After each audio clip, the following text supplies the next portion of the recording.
Hello everyone, स्वागत है आप सभी का। आज है 21 जनवरी 2022 और आज की करंट अफेयर्स हम शुरू करते हैं। चलिएगा फ्रेंड्स, शुरू करते हैं।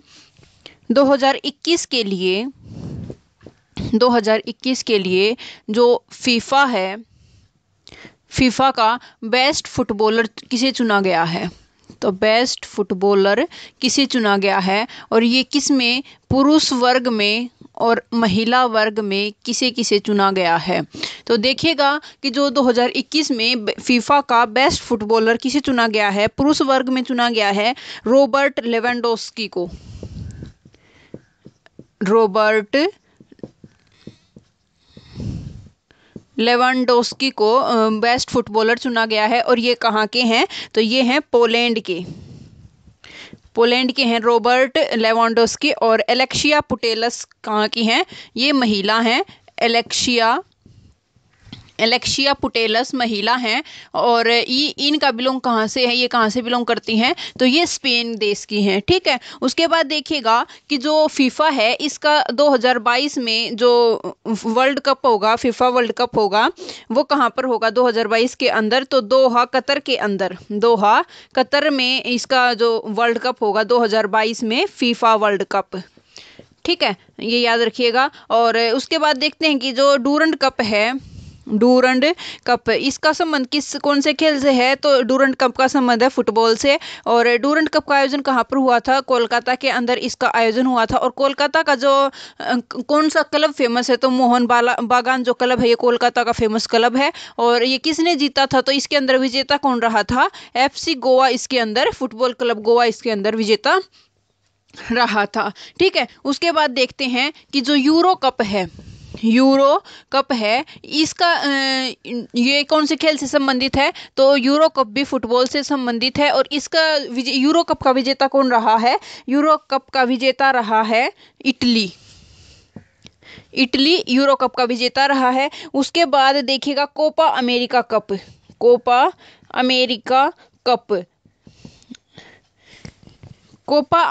कप है, इसका विजेता कौन रहा है? तो कोपा अमेरिका कप का विजेता है अर्जेंटीना। कोपा अमेरिका कप, इसका विजेता कौन है? तो अर्जेंटीना इसका विजेता है। अर्जेंटीना इस कोपा अमेरिका कप का विजेता है। और उसके बाद देखिएगा कि बैलन डी और अवार्ड दिया गया था हाल ही में। बैलन डी और अवार्ड दिया गया था, किसको दिया गया था? तो ये दिया गया था लियोनेल मेसी को। लियोनेल मेसी ये कौन से खेल से संबंधित हैं? तो ये फुटबॉलर हैं और इनको दिया गया था बैलन डी और अवार्ड। और ये कौन सी बार? तो 7वीं बार इनको ये बैलन डी और अवार्ड दिया गया था लियोनेल मेसी को। और ये जो लियोनेल मेसी हैं ये कहाँ से बिलोंग करते हैं? तो अर्जेंटीना से बिलोंग करते हैं लियोनेल मेसी। उसके बाद नेक्स्ट देखिएगा, नेक्स्ट क्वेश्चन क्या है? नेक्स्ट क्वेश्चन, माना उरु माना बाड़ी कार्यक्रम ये कहाँ पर आयोजित किया गया है? माना उरु माना बाड़ी कार्यक्रम कहाँ आयोजित किया गया है? तो ये कार्यक्रम आयोजित किया गया है तेलंगाना के अंदर। ठीक है, और जो तेलंगाना के CM हैं कौन है? वो चंद्रशेखर राव जो है, यहाँ के चंद्रशेखर राव यहाँ के CM हैं। और जो तेलंगाना की स्थापना होती है वो कब होती है? 2 जून 2014 को तेलंगाना की स्थापना होती है। ठीक है, उसके बाद देखिएगा कि जो ये माना उरु माना बाड़ी जो कार्यक्रम स्टार्ट किया गया है, ये किस लिए स्टार्ट किया गया है? कि जो स्कूल जो इंफ्रास्ट्रक्चर है, स्कूल्स का जो इंफ्रास्ट्रक्चर है, उसको इंफ्रास्ट्रक्चर को बेहतर बनाने के लिए, को अच्छा करने के लिए ये माना उरु माना बाड़ी कार्यक्रम स्टार्ट किया गया है। और इसी में देखिएगा कि एक योजना स्टार्ट की गई थी, PM आत्मनिर्भर स्वस्थ भारत योजना। आत्मनिर्भर स्वस्थ भारत योजना स्टार्ट की गई थी। और ये कब कहाँ से स्टार्ट की गई थी, तो ये जो पीएम मोदी का जो संसदीय क्षेत्र है वाराणसी, वहाँ से ये स्टार्ट की गई थी। और किस लिए स्टार्ट की गई थी, तो जो हेल्थ इंफ्रास्ट्रक्चर है उसको बेहतर बनाने के लिए, उसको सुधारने के लिए क्या की गई थी, ये हेल्थ इंफ्रास्ट्रक्चर को सुधारने के लिए पीएम आत्मनिर्भर स्वस्थ भारत योजना स्टार्ट की गई थी पीएम नरेंद्र मोदी के द्वारा। कहाँ से, वाराणसी से। उसके बाद नेक्स्ट देखिएगा कि ये प्रोजेक्ट मिशन 100 है, प्रोजेक्ट मिशन 100 है, ये कहाँ स्टार्ट किया गया था, तो ये भी त्रिपुरा के अंदर स्टार्ट किया गया था, त्रिपुरा के अंदर स्टार्ट किया गया था। और इसका संबंध किससे था, तो स्कूल से ही इसका संबंध था। ठीक है, स्कूल के जो शिक्षा उसको सुधारने से ही मिशन 100 का संबंध था। उसके बाद जो सुपर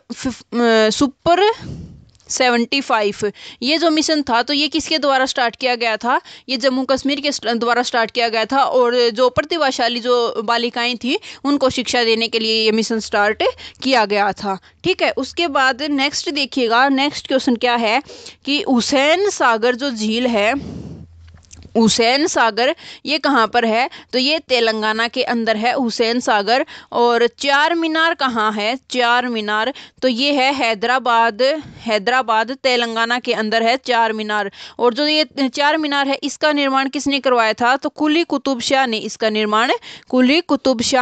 निर्माण करवाया था। और जो ये हैदराबाद है ये कौन सी नदी के किनारे है, तो मूसी नदी के किनारे है हैदराबाद। उसके बाद देखिएगा कि जो अमराबाद टाइगर रिजर्व है ये कहाँ पर है, अमराबाद टाइगर रिजर्व कहाँ है, ये भी तेलंगाना के अंदर है, अमराबाद टाइगर रिजर्व। ठीक है, उसके बाद देखिएगा कि जो मृगवानी राष्ट्रीय उद्यान है, मृगवानी नेशनल पार्क है, ये कहाँ है, ये भी तेलंगाना के अंदर है। ठीक है, और एक प्रोजेक्ट स्टार्ट किया था मेडिसिन फ्रॉम स्काई, ये किसने स्टार्ट किया था, तो ये तेलंगाना ने स्टार्ट किया था मेडिसिन फ्रॉम स्काई। और जो बथुकम्मा फेस्टिवल है ये किससे रिलेटेड है, तो ये तेलंगाना से रिलेटेड है, तेलंगाना में ये त्यौहार मनाया जाता है। और इसको हम फूलों का त्यौहार भी कहते हैं। ठीक है, उसके बाद देखिएगा कि जो ये उसके थाईपुसम त्योहार है ये कहाँ का है, तो ये थाईपुसम है तमिलनाडु का त्योहार। ठीक है, उसके बाद देखिएगा कि जो तेलंगाना है ये 2 जून 2014 को किससे, आंध्र प्रदेश से अलग हुआ था। ठीक है, और इसकी जो राजधानी है वो अमरावती, तेलंगाना की राजधानी है हैदराबाद, और जो आंध्र प्रदेश की राजधानी है वो है अमरावती। ठीक है, उसके बाद नेक्स्ट क्वेश्चन देखिएगा, नेक्स्ट क्वेश्चन क्या है हमारा कि जो NDRF है, नेशनल डिजास्टर रिस्पांस फोर्स है, इसके बारे में इसने अभी हाल ही में 19 जनवरी 2022 को इसने अपना कौन सा 70वां स्थापना दिवस मनाया है, 70वां स्थापना दिवस किसने मनाया है, तो NDRF ने मनाया है, नेशनल डिजास्टर रिस्पांस फोर्स ने मनाया है। और इसकी जो स्थापना होती है वो कब होती है, 19 जनवरी 2006 को इसकी स्थापना होती है। और इसका जो एक्ट था तो 2005 के एक्ट के कारण इसकी एक्ट के तहत इसकी 19 जनवरी 2006 को इसकी स्थापना होती है। और वो 2005 में ही क्यों होती है इसकी स्थापना, क्योंकि जो 2004 है उसके अंदर सुनामी आई थी, और सुनामी के से आपदाओं से बचने के लिए, सुनामी आपदा से और भूकंप की जैसी आपदाओं से बचने के लिए ही हमने ये नेशनल डिजास्टर रिस्पांस फोर्स का गठन किया था। ठीक है, और इसके जो वर्तमान में हेड हैं वो कौन है, तो इसके वर्तमान में हेड हैं अतुल कारवाल, इसके वर्तमान में हेड हैं। और इसका जो हेडक्वार्टर है वो कहाँ पर है, तो इसका हेडक्वार्टर है न्यू दिल्ली के अंदर, इसका हेडक्वार्टर है। ठीक है, और इसका जो ध्येय वाक्य है, मतलब इसका मोटो है, जो NDRF है इसका मोटो है वो क्या है, तो इसका मोटो है आपदा सेवा सदैव सर्वत्र। आपदा सेवा सदैव सर्वत्र, ये एनडीआरएफ का, नेशनल डिजास्टर रिस्पांस फोर्स का मोटो है, आपदा सेवा सदैव सर्वत्र। ठीक है, और इसकी जो पहली महिला बटालियन है, पहली महिला टुकड़ी बटालियन, जो ये कहाँ पर स्थापित की गई थी? एनडीआरएफ की जो पहली महिला बटालियन है ये कहाँ स्थापित की गई थी? तो गढ़मुक्तेश्वर हापुड़ के अंदर ये पहली महिला बटालियन, गढ़मुक्तेश्वर हापुड़ यूपी के अंदर ये ये तैनात की गई थी पहली महिला टुकड़ी। ठीक है, उसके बाद इससे मिलती जुलती देखिएगा कि जो सीआरपीएफ है इसके हेड कौन है? सेंट्रल रिजर्व पुलिस फोर्स, इसके जो हेड है वो कौन है? तो इसके हेड हैं कुलदीप सिंह, इसके हेड है। और इसकी जो स्थापना होती है वो कब होती है? 1939 के अंदर इसकी स्थापना होती है। और इसका एक्ट कौन से एक्ट के तहत होती है? तो 1949 के एक्ट के तहत इसकी स्थापना 1939 के अंदर होती है। और कुलदीप सिंह जो है ये सीआरपीएफ के हेड हैं, सेंट्रल रिजर्व पुलिस फोर्स। उसके बाद जो बीएसएफ है, बॉर्डर सिक्योरिटी पुलिस फोर्स, इसके जो हेड है वो कौन है? तो पंकज कुमार सिंह बीएसएफ के हेड हैं। उसके बाद नेक्स्ट देखिएगा कि जो सीआईएसएफ है, जो मेट्रो वगैरह या रेलवे स्टेशन पर जो तैनात रहती हैं वो कौन सी हैं? सीआईएसएफ हैं। और इसके जो हेड हैं वो कौन है? तो शीलवर्धन सिंह इसके हेड हैं। उसके बाद नेक्स्ट देखिएगा असम राइफल्स। जो असम राइफल्स है इसका हेडक्वार्टर कहाँ पर है? तो इसका हेडक्वार्टर है शिलोंग मेघालय के अंदर, इसका हेडक्वार्टर है शिलोंग मेघालय के अंदर इसका हेडक्वार्टर है। और इसके जो हेड है वो कौन है? तो प्रदीप चंद्रन नैयर इसके हेड हैं। और जो ये असम राइफल्स है इसको क्या कहा जाता है? पूर्वोत्तर का प्रहरी भी असम राइफल्स को कहा जाता है। ठीक है, उसके बाद नेक्स्ट देखिएगा, नेक्स्ट क्वेश्चन क्या है हमारा कि जो राष्ट्रीय कर्मचारी सफाई आयोग है, राष्ट्रीय सफाई कर्मचारी आयोग है, सफाई कर्मचारी आयोग है, इसका कार्यकाल 3 वर्ष के लिए बढ़ा दिया गया है। जो केंद्रीय मंत्रिमंडल है उसने इसका कार्यकाल कब से बढ़ा दिया गया है? तो 31 मार्च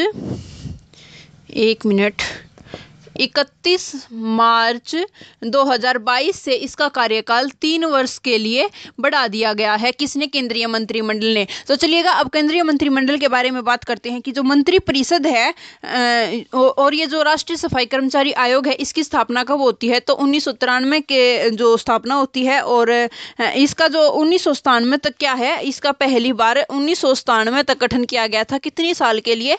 4 वर्ष के लिए इसका पहली बार 1993 से 1997 तक गठन किया गया था राष्ट्रीय सफाई कर्मचारी आयोग का। उसके बाद अब 31 मार्च 2022 से इसका कार्यकाल 3 वर्ष के लिए बढ़ा दिया गया है। ठीक है, उसके देखिएगा कि जो मंत्री परिषद है उसमें मंत्रियों की जो संख्या है, मंत्रियों की जो संख्या मंत्री बनते हैं वो कितने प्रतिशत निर्धारित की गई है? तो 15%। जो लोकसभा के अंदर जो सीट होती हैं उनका 15% जो होते हैं वो मंत्री बनते हैं। और ये कौन सा संविधान संशोधन है जिसके तहत ये किया गया था? तो 91वें संविधान संशोधन के तहत ये जो संख्या है ये निश्चित की गई थी। उसके बाद जो दिल्ली है इसके अंदर अपवाद है, इसके अंदर केवल 10% जो सीट है वही मंत्री 10% ही मंत्री बनते हैं। और ये कौन सा संविधान संशोधन है? तो ये 69वां संविधान संशोधन है। दिल्ली में 10% जो मंत्री बनते हैं। और ये जो राष्ट्रीय सफाई कर्मचारी आयोग है ये किस लिए बनाया गया था? कि जो हाथ से जो मैला उठाने वाले हैं, उठाने वाले हैं उनके कल्याण के लिए ये बनाया गया था राष्ट्रीय सफाई कर्मचारी आयोग। और कब बनाया गया था? 1993 के अंदर इसकी स्थापना की गई थी। ठीक है, उसके बाद नेक्स्ट देखिएगा कि जो NCST है, NCST ये क्या है? National commission for scheduled tribe. ये कौन से आर्टिकल के तहत है? तो 338A के तहत है। और ये जो 338A है ये किसके कौन से संविधान संशोधन के तहत जोड़ा गया था? तो ये संविधान संशोधन था 89वां संविधान संशोधन। ठीक है, 89वें संविधान संशोधन के तहत संविधान के अंदर 338A जोड़ा गया था जिसके अंदर national commission for scheduled tribe, जिसमें अनुसूचित जनजाति का जो वर्णन किया गया है। और जो NCSC है, national commission for scheduled caste, ये 338 के अंदर है। और इसी में संविधान संशोधन करके ये 338A जोड़ा गया था 89वें संविधान संशोधन के द्वारा। अब आप बताइएगा कि जो नीति आयोग है, जो नीति आयोग है इसका संविधान में कौन से आर्टिकल में वर्णन है, और उसके बाद वित्त आयोग है, जो वित्त आयोग इसका वर्णन कहाँ पर है, तो 200 आर्टिकल 280 के अंदर वित्त आयोग का वर्णन है। और जो फर्स्ट वित्त आयोग के अध्यक्ष थे वो कौन थे, तो केसी नियोगी जो है ये फर्स्ट वित्त आयोग के अध्यक्ष थे। और वर्तमान में जो 15वां वित्त आयोग है इसके कौन है, तो एन के सिंह क्या है, 15वें वित्त आयोग के अध्यक्ष हैं। ठीक है, उसके बाद नेक्स्ट देखिएगा कि जो राष्ट्रीय कला उत्सव 2021 मनाया गया है, ये कब से कब तक मनाया गया है। राष्ट्रीय कला उत्सव 2021, ये देखिएगा कि जो ये राष्ट्रीय कला उत्सव है ये कब स्टार्ट हुआ था, ये 2015 के अंदर स्टार्ट होता है। 2015 में इसकी शुरुआत होती है। और अब की बार जो इसका आयोजन किया गया है 2022 के अंदर, ये आयोजन इसका ऑनलाइन किया गया है। इसका आयोजन ऑनलाइन किया गया है। और किस किस के द्वारा इसका आयोजन किया गया है, तो जो शिक्षा मंत्रालय है, और हमारे शिक्षा मंत्री कौन है, तो धर्मेंद्र प्रधान हमारे शिक्षा मंत्री हैं। और एनसीईआरटी के द्वारा मिलकर इसका आयोजन किया गया है, राष्ट्रीय कला उत्सव का आयोजन किया गया है। और ये कब समाप्त हुआ है, तो 18 जनवरी को ये समाप्त हुआ है। और ये स्टार्ट कब हुआ था, तो 5 जनवरी से लेकर 18 जनवरी तक ये चला है। ठीक है, और इसकी थीम क्या थी, इसकी थीम थी एक भारत श्रेष्ठ भारत,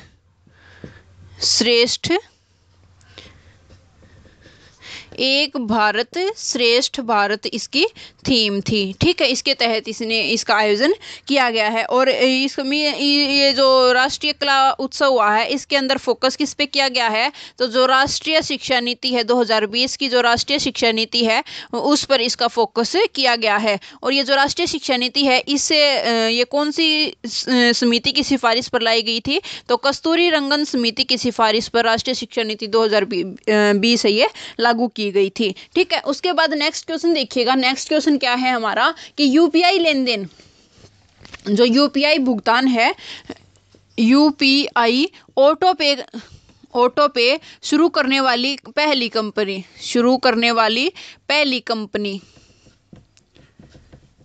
पहली कंपनी कौन सी बन गई है, तो ये बन गई है रिलायंस जियो। ये जियो कंपनी पहली ऐसी कंपनी बन गई है यूपीआई ऑटो पे करने वाली। मतलब अब आपको जैसे कि आपका आज रिचार्ज खत्म होता है तो आपको रिचार्ज करने की दिक्कत नहीं होगी, अपने आप ही उसमें रिचार्ज हो जाएगा। जैसे आज रिचार्ज खत्म हुआ तो आज ही रिचार्ज हो जाएगा।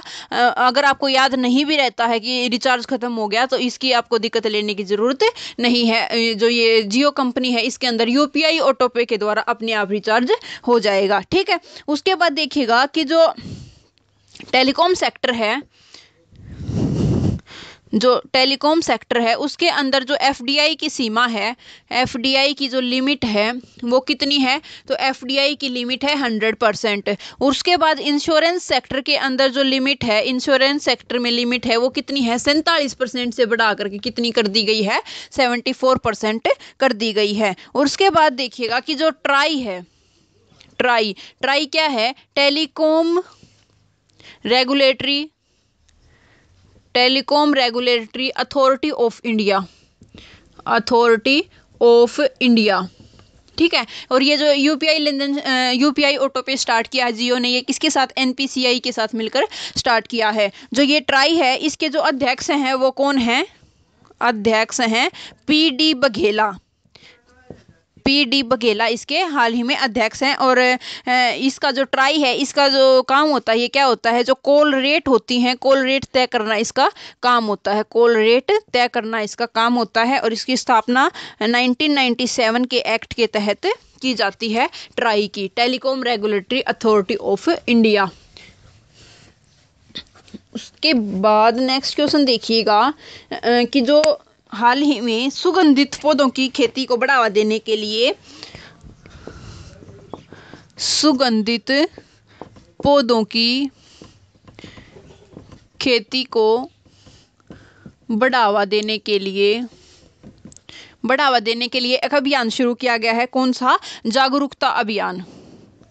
जागरूकता अभियान स्टार्ट किया गया है और ये कौन से राज्य के द्वारा स्टार्ट किया गया है, तो ये जम्मू एंड कश्मीर के द्वारा स्टार्ट किया गया है। कल मैंने आपको बताया था कि जागरूकता वोटर अभियान किसके द्वारा स्टार्ट किया गया है, तो जागरूकता वोटर अभियान ट्विटर के द्वारा स्टार्ट किया गया है। जो 5 राज्यों के अंदर जो विधानसभा चुनाव हो रहे हैं उनके बारे में जागरूक करने, मतदाताओं को जागरूक करने के लिए जागरूकता वोटर अभियान किसके द्वारा स्टार्ट किया गया था, ट्विटर के द्वारा। और ये आज किसके द्वारा, सुगंधित पौधों की खेती को बढ़ावा देने के लिए जागरूकता अभियान किसके द्वारा स्टार्ट किया गया है, जम्मू कश्मीर के द्वारा स्टार्ट किया गया है। तो जो ये जम्मू कश्मीर है, केसर का जो जीआई टैग है वो किसको मिला है, तो जम्मू कश्मीर को मिला है केसर का जीआई टैग। और जहाँ पर केसर की खेती की जाती है उसे हम क्या कहते हैं, तो उसे हम करावा कहते हैं। जो केसर की खेती की जाती है उसको हम क्या कहते हैं, करेवा। क्या कहते हैं, करेवा हम उसको कहते हैं, करेवा। और जो ये केसर है इसका ही दूसरा नाम क्या है, जाफरान भी इसका दूसरा नाम है। ठीक है, उसके बाद जो देश का पहला एरोमेटिक गार्डन है ये कहाँ, first aromatic garden, aromatic garden ये कहाँ पर बनाया गया है, मतलब एरोमेटिक गार्डन जो सुगंधित वाटिका, सुगंधित वाटिका ये कहाँ स्थापित की गई है, तो ये उत्तराखंड के अंदर, यूके के अंदर ये स्थापित की गई है। ठीक है, उसके बाद नेक्स्ट देखिएगा, नेक्स्ट क्वेश्चन कौन सा है, नेक्स्ट क्वेश्चन रिलेटेड है वर्ल्ड इकोनॉमिक फोरम से।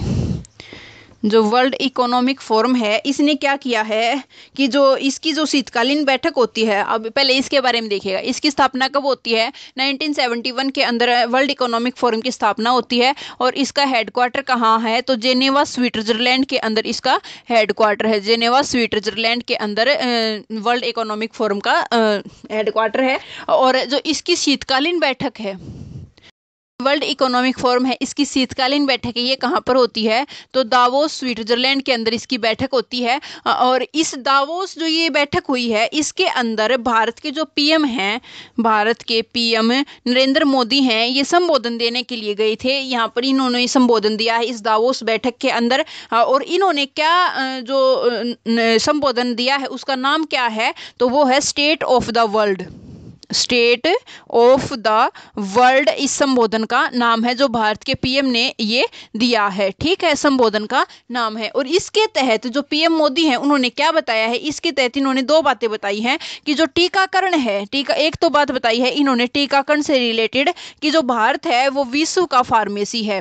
इन्होंने एक बात कही है, भारत विश्व का फार्मेसी है। फार्मेसी मतलब जो दवा उत्पादन है उसमें नंबर 1 है, दवा उत्पादन में बहुत बड़ा इसका रोल है भारत का। इसीलिए क्या कहा है इन्होंने, भारत विश्व का फार्मेसी है। उसके बाद इन्होंने सेकंड बात कही है, जो कोप कॉन्फ्रेंस ऑफ पार्टीज 26 कोप 26 हुई थी, जिसका आयोजन कहाँ पर किया गया था, तो ग्लासगो स्कॉटलैंड के अंदर इसका आयोजन किया गया था। इसके बारे में बताया है कि जो भारत है ये कब तक कार्बन शून्य हो जाएगा, कि शून्य कार्बन उत्सर्जन करेगा, तो 2070 तक भारत शून्य कार्बन उत्सर्जन करेगा। ठीक है, ये इसके बारे में बताया गया है। उसके बाद नेक्स्ट देखिएगा कि नेक्स्ट है FATF, financial action task force जो है, इसका हेडक्वार्टर कहाँ है, तो इसका हेडक्वार्टर भी जेनेवा स्विट्जरलैंड के अंदर है। FATF इसका हेडक्वार्टर कहाँ है, पेरिस में इसका हेडक्वार्टर है, फ्रांस पेरिस में इसका हेडक्वार्टर है।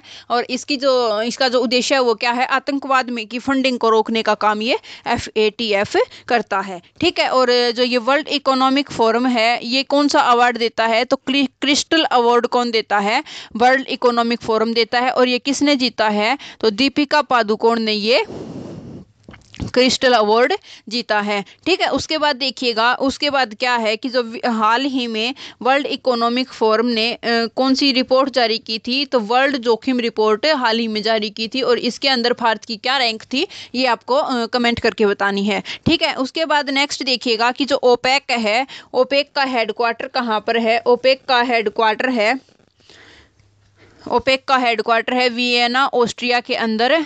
वियना ऑस्ट्रिया के अंदर ओपेक का हेडक्वार्टर है। और वियना कौन सी नदी के किनारे है? तो डैन्यूब नदी के किनारे कौन है? वो वियना है। और इसके बाद देखिएगा कि जो यूरोपियन यूनियन है इसका हेडक्वार्टर कहाँ है? ब्रुसेल्स बेल्जियम के अंदर इसका हेडक्वार्टर है। ब्रुसेल्स बेल्जियम में इसका हेडक्वार्टर है। इसके अंदर टोटल कितने मेंबर हैं? 27 मेंबर हैं। और जो ब्रिटेन है वो इसके पहले इसमें 28 थे, ब्रिटेन इससे बाहर हो गया। और इसको हम क्या बोलते हैं? ब्रेग्जिट इसको कहा जाता है। ठीक है, ब्रेग्जिट कहा जाता है। जो ब्रिटेन इससे यूरोपियन यूनियन से बाहर हुआ है इस घटना को क्या कहा जाता है? ब्रेग्जिट कहा जाता है। उसके बाद नेक्स्ट क्वेश्चन देखिएगा। नेक्स्ट क्वेश्चन है कि जो इंडोनेशिया है, इंडोनेशिया उसने अपनी न्यू कैपिटल को मंजूरी दे दी है। इंडोनेशिया की जो पहले कैपिटल थी वो क्या थी? इसकी पहले कैपिटल थी जकार्ता। जकार्ता। और ये कौन से द्वीप पर थी? तो जावा द्वीप पर थी जकार्ता। और ये क्या थी? इसकी पहले कैपिटल थी। लेकिन हाल ही में इसने अपनी नई कैपिटल बनाने की मंजूरी दे दी है। तो नई कैपिटल कौन सी बनेगी इसकी? नूसंतारा। नूसंतारा ये क्या है? न्यू कैपिटल की मंजूरी मिली है नूसंतारा को। और ये कौन से द्वीप पर है? तो ये कोर्निया द्वीप पर है। कोर्निया द्वीप पर है नूसंतारा। और जो ये पहले जकार्ता थी ये कहाँ पर थी? जावा द्वीप पर थी, इंडोनेशिया के अंदर। और जो इंडोनेशिया है इसके जो राष्ट्रीय अध्यक्ष कौन है? तो जोको विडोडो। जोको विडोडो कौन है? इसके राष्ट्रीय अध्यक्ष हैं। ठीक है, उसके बाद नेक्स्ट देखिएगा। नेक्स्ट है एक मध्य एशियाई। हाल ही में जो भारत है 26 जनवरी पर सारे मध्य एशियाई देश यहाँ पर गणतंत्र दिवस के मौके पर चीफ गेस्ट के रूप में आने वाले थे। लेकिन अब इनको अब कोई भी लगातार दूसरी बार ऐसा हो रहा है कि कोई भी मतलब कोई भी चीफ गेस्ट गणतंत्र दिवस पर नहीं आएगा। और जो इसका आयोजन स्टार्ट किया जाएगा वो कौन से स्थान पर किया जाएगा? मतलब आधा घंटा लेट इसके कार्यक्रम स्टार्ट किए जाएंगे गणतंत्र दिवस के। ठीक है, उसके बाद देखिएगा कि जो ये कजाकिस्तान है इसकी हाल ही में जो कैपिटल है वो कौन सी कर दी गई है? नूर सुल्तान इसकी कैपिटल चेंज कर दी गई है। और विश्व का सबसे बड़ा लैंडलॉक्ड कंट्री, विश्व का सबसे बड़ा लैंडलॉक्ड कंट्री कौन है? तो ये कजाकिस्तान है, लैंडलॉक्ड कंट्री। और ईंधन की जो कीमत है उसके कारण इसमें यहाँ पर क्या है? आपातकाल की घोषणा हो गई थी। ठीक है, और जो टोमान है ये क्या है? तो टोमान है ये ईरान की मुद्रा है। ईरान की नई मुद्रा है टोमान। ईरान की नई मुद्रा का नाम क्या है?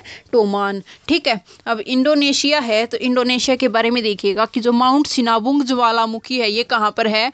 माउंट मेरापी ज्वालामुखी कहाँ पे है? और कराकातोआ। माउंट सिनाबुंग ज्वालामुखी और माउंट मेरापी ज्वालामुखी और माउंट क्राकातोआ ज्वालामुखी ये कहाँ पर हैं? तो ये सभी इंडोनेशिया के अंदर हैं। ठीक है, ये याद रखिएगा आप, इंडोनेशिया के अंदर हैं। और इंडोनेशिया के साथ भारत की जो एक्सरसाइज होती है वो कौन सी होती है? गरुड़ शक्ति और समुद्र शक्ति। गरुड़ शक्ति और समुद्र शक्ति भारत की इंडोनेशिया के साथ एक्सरसाइज होती हैं। ठीक है, उसके बाद जो सुलावेसी द्वीप है इंडोनेशिया के अंदर, जो सुलावेसी द्वीप है यहाँ पर क्या सबसे पुरानी पेंटिंग मिली थी? तो एक सींग वाले सूअर की, एक सींग वाले सूअर की सबसे पुरानी पेंटिंग यहाँ पर मिली थी सुलावेसी द्वीप इंडोनेशिया पर। ठीक है, उसके बाद नेक्स्ट देखिएगा कि जो G20 है उसकी 2021 की बैठक, 2022 की बैठक और 2023 की बैठक ये कहाँ पर होगी? 2023 में कहाँ होगी? भारत में। और 2022 में कहाँ, कौन इसकी अध्यक्षता करेगा? तो इंडोनेशिया इसकी अध्यक्षता करेगा। और 2021 के अंदर किसने की है? तो इटली ने 2021 के अंदर इसकी अध्यक्षता की है। ठीक है, उसके बाद नेक्स्ट क्वेश्चन देखते हैं। नेक्स्ट क्वेश्चन है जो INS रणवीर है इसके अंदर विस्फोट हो गया और इसमें 3 नौसैनिक शहीद हो गए। ठीक है। जो INS रणवीर है ये क्या है, ये भारत का डिस्ट्रॉयर है। INS ये जो है ये क्या है, डिस्ट्रॉयर है, विध्वंसक है। और ये कौन सी श्रेणी का है, तो ये राजपूत श्रेणी का है। INS रणवीर के ये डिस्ट्रॉयर है और राजपूत श्रेणी का है। और थोड़े दिन पहले ही INS जो रणविजय है, जो रणविजय है इसमें भी विस्फोट हुआ था। ठीक है, INS रणविजय में। उसके बाद देखते हैं कि INS विक्रांत है, ये क्या है। INS विक्रांत है फर्स्ट स्वदेशी विमानवाहक पोत है, स्वदेशी विमानवाहक पोत है INS विक्रांत। उसके बाद INS विराट क्या है, ये क्या है, grand old man, grand old lady किसको कहते हैं, और इसको डिकमीशन कर दिया गया INS विराट को। INS वेला क्या है, ऊपर लिखती हूँ मैं, INS वेला ये क्या है, तो ये डीजल की पनडुब्बी है, डीजल चालित पनडुब्बी है ये। और कौन से प्रोजेक्ट के तहत इसका निर्माण किया जा रहा है, तो P75 प्रोजेक्ट के तहत भारत और फ्रांस मिलकर 6 पनडुब्बी का निर्माण करेंगे, 6 पनडुब्बी बनाएंगे, ये डीजल चालित पनडुब्बी बनाएंगे। और इसमें से जो INS कलवरी है ये फर्स्ट है, INS खांडेरी है, INS करंज है और INS बेला है। ये 4 पनडुब्बी हैं, ये बनकर तैयार हो चुकी हैं और इसके अंदर 6 पनडुब्बी बनाई जाएंगी। ठीक है। उसके बाद नेक्स्ट देखते हैं कि जो INS विशाखापट्टनम है ये भी एक डिस्ट्रॉयर है। INS विशाखापट्टनम ये क्या है, ये भी एक डिस्ट्रॉयर है। और इससे अभी हाल ही में एक मिसाइल का सफल परीक्षण किया गया है। तो जो ब्रह्मोस मिसाइल है इसका सफल परीक्षण कहाँ से किया गया है, INS विशाखापट्टनम से। और ये कैसी मिसाइल है, तो ये सुपरसोनिक क्रूज मिसाइल है, सुपरसोनिक क्रूज मिसाइल है। और ये फायर एंड फॉरगेट के मिशन टेक्नोलॉजी पर काम करती है। ठीक है। उसके बाद नेक्स्ट देखिएगा, नेक्स्ट क्वेश्चन कौन सा है, डेनिस एलिपोव जो है, जो रूस है उसने भारत में अपना राजदूत नियुक्त किया है, रूस ने भारत में अपना राजदूत नियुक्त किया है। तो रूस का भारत में राजदूत कौन है, डेनिस एपिलोव, ये क्या है, रूस के भारत में राजदूत हैं। और जो ये किसकी जगह लेंगे, तो निकोले कुदाशेव की जगह कौन लेंगे, ये डेनिस एपिलोव जो है ये डेनिस कुदाशेव की जगह लेंगे। और यहाँ के जो राष्ट्रपति हैं वो कौन है, व्लादिमीर पुतिन यहाँ के राष्ट्रपति हैं। और मिखाइल मिशुस्टिन यहाँ के PM हैं। और इंदिरा एक्सरसाइज किसके साथ होती है, तो रूस के साथ होती है। और S-400 क्या है, ये रूस का एयर डिफेंस सिस्टम है जिसको भारत ने लिया है, एयर डिफेंस सिस्टम है ये भारत ने लिया है। और इसकी जो क्षमता है ये कितनी है, 400 किलोमीटर इसकी क्षमता है। ठीक है। उसके बाद नेक्स्ट देखिएगा, नेक्स्ट क्या है कि प्रतिष्ठित जो जेनेसिस पुरस्कार है ये किसको दिया गया है,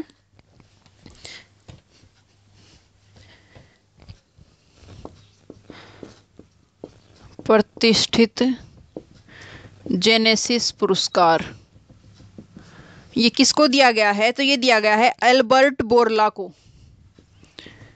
एल्बर्ट बोरला को ये प्रतिष्ठित जेनेसिस पुरस्कार दिया गया है। ये क्यों दिया गया है कि जो कोविड-19 की जो वैक्सीन है उसमें उसके विकास के लिए, कोविड-19 की जो वैक्सीन है, कोविड-19 की वैक्सीन के विकास में योगदान के लिए इनको ये प्रतिष्ठित जेनेसिस पुरस्कार दिया गया है, योगदान के लिए। और ये एक वैज्ञानिक हैं और इनको क्या, जो फाइजर वैक्सीन है उनके विकास में इन्होंने महत्वपूर्ण योगदान दिया है। फाइजर 9 जो कंपनी है उसके ये CEO हैं।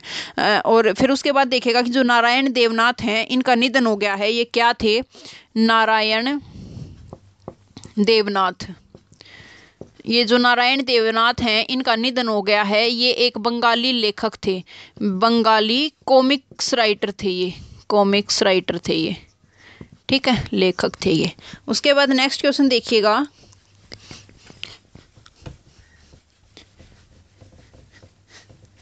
नेक्स्ट क्वेश्चन क्या है हमारा कि जो मनोज पांडे हैं जो अगले थल सेना प्रमुख, अभी हाल ही में कौन है थल सेना उप प्रमुख, थल सेना उप प्रमुख अभी हाल ही में कौन है, तो सीपी मोहंती, सीपी मोहंती ये कौन है, अभी हाल ही में थल सेना प्रमुख है, लेकिन जो 31 जनवरी है उसको ये रिटायर होंगे और इनका जो स्थान है वो कौन लेंगे, इनका स्थान लेंगे मनोज पांडे, इनका स्थान लेंगे मनोज पांडे, इनका ये अगले थल सेना प्रमुख उप प्रमुख होंगे। ठीक है, उसके बाद नेक्स्ट देखिएगा कि जो रिलायंस रिटेल है,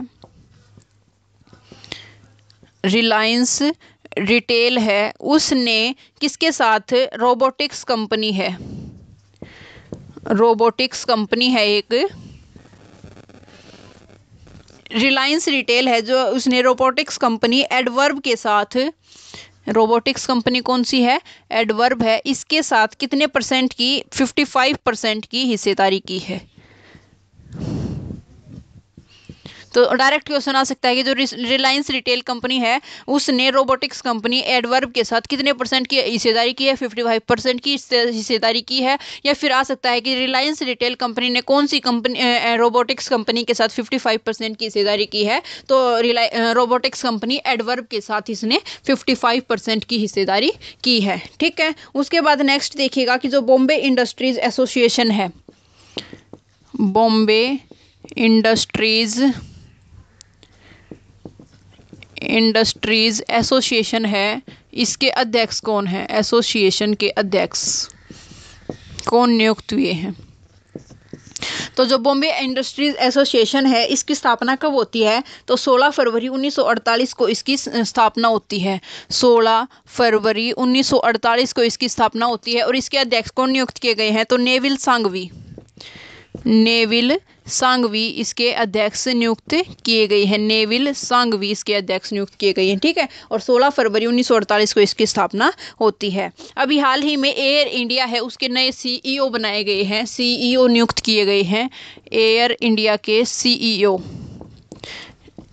एयर इंडिया है इसके सीईओ किसको नियुक्त किया गया है, तो विक्रम देवदत्त को, विक्रम देवदत्त को एयर इंडिया का नया सीईओ नियुक्त किया गया है। उसके अब जो हाल ही में इम्पोर्टेंट अपॉइंटमेंट हुई है उनको देखते हैं कि जो रेलवे के चेयरमैन है, नए चेयरमैन नियुक्त किए गए हैं, वो किसको किया गया है, विके त्रिपाठी को, मतलब विनय कुमार त्रिपाठी को रेलवे चेयरमैन, रेलवे बोर्ड का चेयरमैन नियुक्त किया गया है।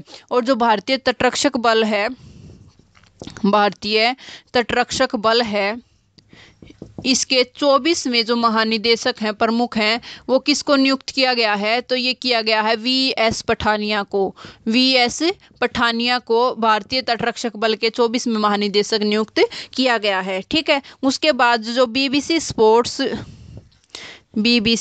Sports personality of the year है, पर्सनैलिटी ऑफ द ईयर 2021 है, ये किसको दिया गया है, ये दिया गया है एमा रादुकोनू, एमा रादुकोनू को ये दिया गया है। ठीक है, नेक्स्ट देखिएगा कि इसरो के चेयरमैन हाल ही में नियुक्त किए गए हैं, इसरो के न्यू चेयरमैन किसको अपॉइंट किया गया है, तो ISRO Indian Space Research Organisation, इसको किसको किया गया है चेयरमैन नियुक्त, तो एस सोमनाथ को के सिवान की जगह पर 10th नंबर के अध्यक्ष नियुक्त किया गया है। ठीक है, और ओएनजीसी है, जो ओएनजीसी है इसकी पहली महिला अध्यक्ष किसे बनाया गया है, पहली महिला अध्यक्ष किसे नियुक्त किया गया है, तो अलका मित्तल को ओएनजीसी की पहली महिला अध्यक्ष नियुक्त किया गया है। ठीक है, उसके बाद देखिएगा कि जो यूरोपीय संघ की संसद है, यूरोपीय संघ की जो संसद है, यूरोपीय संघ की संसद है उसकी अध्यक्षता किसने की है,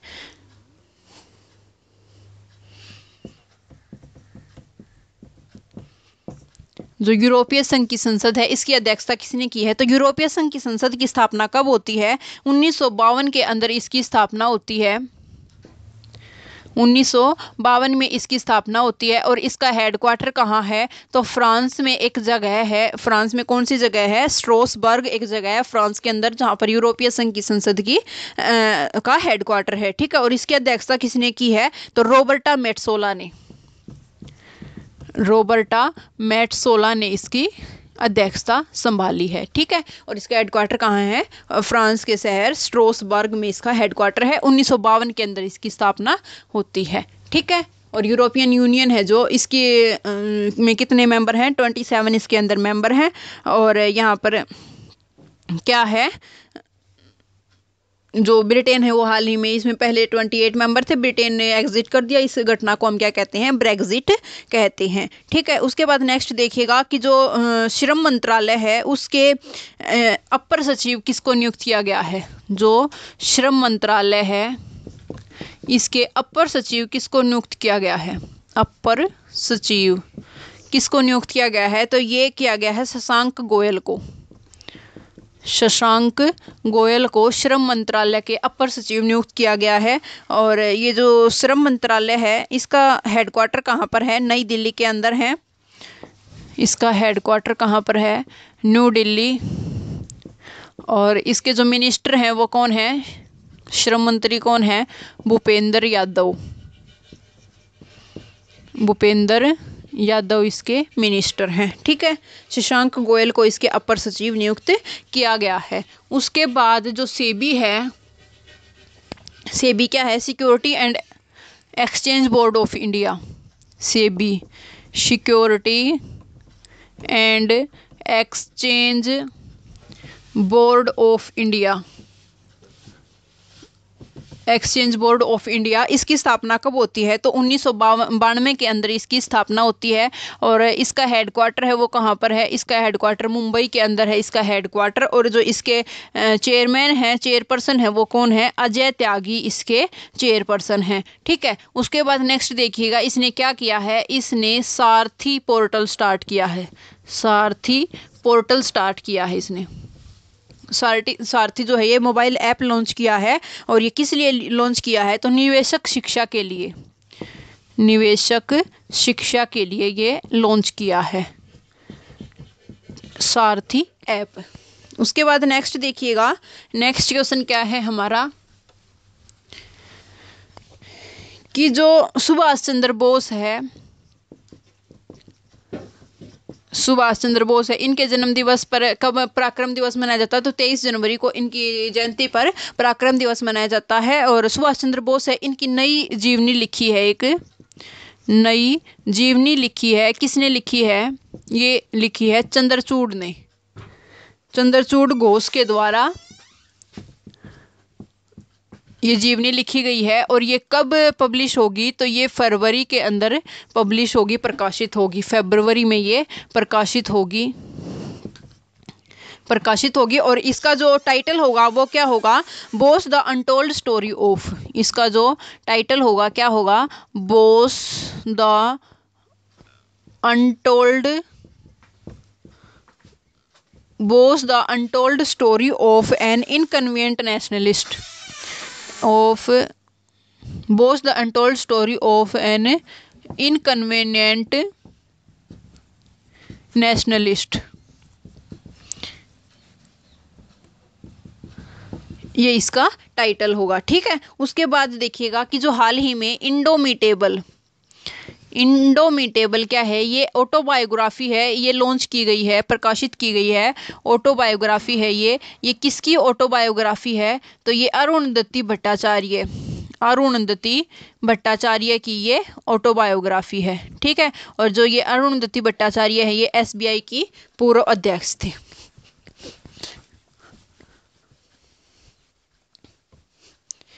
नेक्स्ट देखिएगा, ममता बियॉन्ड 2021 जो बुक थी ये किसने लॉन्च की थी? ये किसने लिखी थी? ममता बियॉन्ड 2021। तो जयंत घोष ने ये पुस्तक लिखी थी। ठीक है, उसके बाद नेक्स्ट क्वेश्चन आज का है हमारा करंट अफेयर है, infinite bridge, infinite bridge, infinite bridge है ये कहाँ पर है, इसका हाल ही में यातायात के लिए शुभारंभ कर दिया गया है, यातायात के लिए इसको खोल दिया गया है। तो ये जो इनफाइनाइट ब्रिज है, ये जो मैथ में इन्फिनिटी होता है, इसके आकार का ये ब्रिज है। और इसको कहाँ पर स्टार्ट किया गया है, तो दुबई के अंदर इसको स्टार्ट किया गया है। और जो इंटरनेशनल क्रिकेट काउंसिल है, इसका हेडक्वार्टर भी कहाँ पर है, दुबई के अंदर है। और इसकी स्थापना कहाँ होती है, इसकी स्थापना 1909 के अंदर होती है। और इसके जो हेड हैं वो कौन है, तो ग्रेग बर्कले इसके हेड हैं। ठीक है। और आईसीसी ने दिसंबर मंथ का प्लेयर किसे दिया गया है, तो इसे दिया गया है एजाज पटेल को दिसंबर मंथ के लिए मंथ ऑफ द प्लेयर दिया गया है। एजाज पटेल को आईसीसी ने दिया है।